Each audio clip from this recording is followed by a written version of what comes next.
And there was a rich king who kept a lot of pets. He had lots of pets in his garden palace.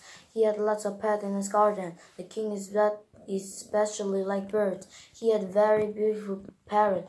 It was red and green and blue and yellow. The parrot had an extraordinarily thick curved beak. The parrot had a servant of his own. The king told the servant, "Take very good care of my parrot. If anything happened to my parrot, I'll behead all of you." The parrot's servant trembled with fear. They took care of birds as best as they could. They fed it the best birds they could find. They never left the bird alone for even a minute. One day the parrot suddenly flew out of the window and was gone. The servants were terribly frightened. They searched everywhere for the parrot.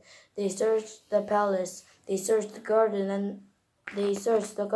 No parrot. Finally, the servant had to tell the king that the parrot was gone. He was very angry. He yelled, "I won't behead you yet. Find that parrot. Go out into the fields. Go out into the forest. Find my parrot."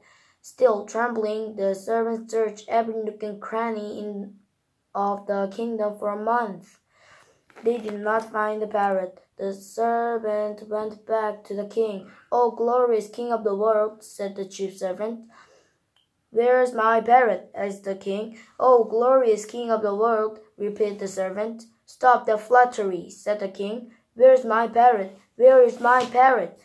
"We can't find it, your majesty," said the chief servant. The king was furious.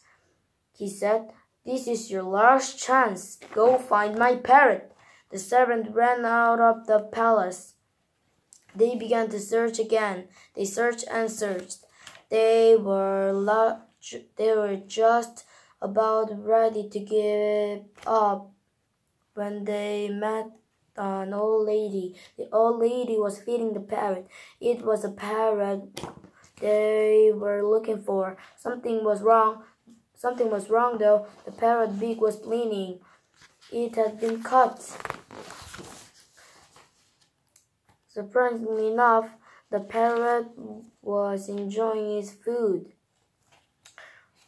Still, the servants were worried. If he returned with these bleeding birds, the king will behead us, they cried. They decided to take the old lady with them before the king. The chief servant bowed to the old lady. "Come, madam, come to the palace with us." They all walked back to the palace. When they got there, the chief guard announced them. "The parrot and his servant are back," announced the guard. "Bring them in," said the king. They all marched in. The chief servant said, "Here is your parrot, O glorious king of the world." This old lady added, "But look," cried the king. "Its beak is bleeding. What's wrong with it? What have you done to my parrot?" "Oh, glorious king of the world," said the old lady. "When I found this parrot, the beak was too thick and curved. It could not enjoy its food, so I trimmed its beak. Now the parrot can enjoy its food." The king realized that the old lady cared about the bird with her whole heart. She was different from his usual servants. "Wonderful!" exclaimed the king.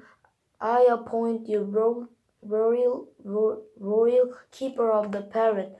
You will live here at the palace forever, and I shall pay you huge amounts of money every month." "Please," said the old lady, "don't cut off the servant's head." They tried hard, and they did find the parrot. The king agreed not to cut off the servant's head, and Abram lived happily ever after.